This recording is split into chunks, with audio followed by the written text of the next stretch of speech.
All right, so let's start discussing the iPhone 12 Pro and the iPhone 12. Um, so let's go straight to the Apple's website and we can take a look at it right here. So the iPhone 12 Pro, 5G speeds, A14, Bionic Pro camera system. So just like the previous models, they use the stainless steels around. You got a matte black, so it's going to be a little bit better resistant to scratches, which the 11 did just fine. Then you have the 12, you get the same things as 5G speed A14 with different color variants. This year we get the blue option, which is probably going to be the popular version. Same thing with the iPhone 12 Pro. Now it comes with the blue version instead of the midnight green that they had last year.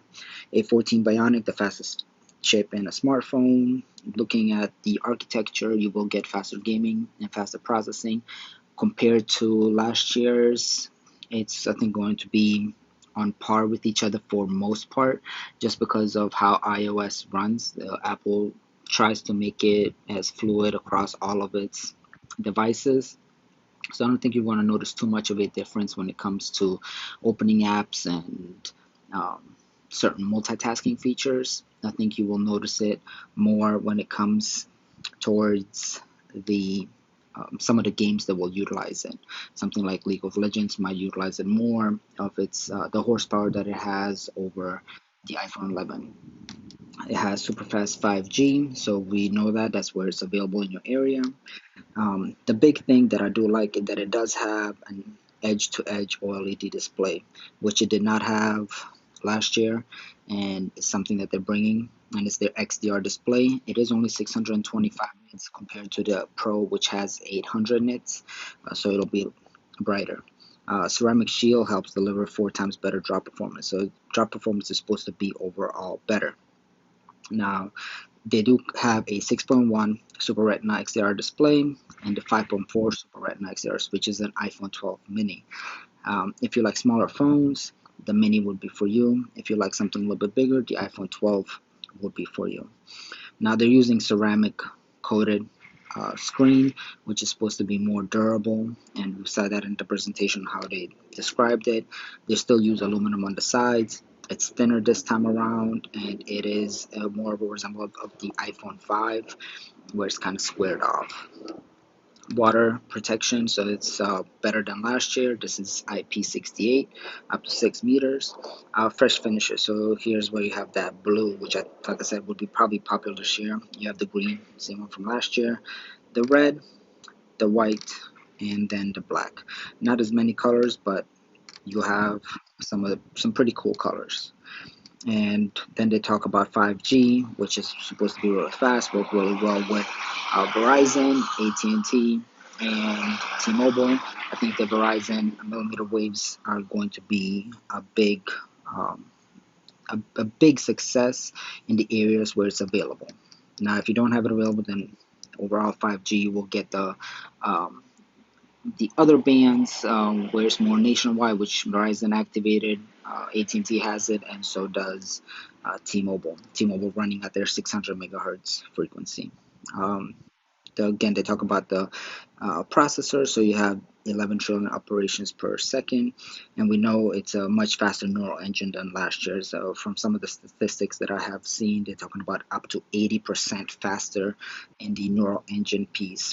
But overall, the rest is could be up to 25% faster than last year's A13 chip. Um, and it's the same chip as the 12 Pro. But one thing that they just announced is that the 12 Pro will have 6 gigs of RAM. These will have 4 gigs of RAM.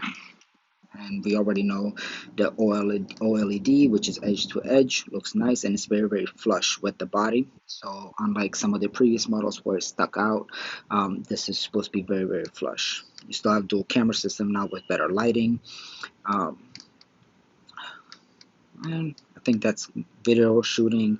And then the big thing is the MagSafe. So now they included a magnet in the back, so you'll be able to snap on a case with a magnet, so you won't have to force it in there. It'll be fairly easy to just kind of hold on to it, and then you can still use a magnet through that to connect a charger and charge the phone up to 15 watts.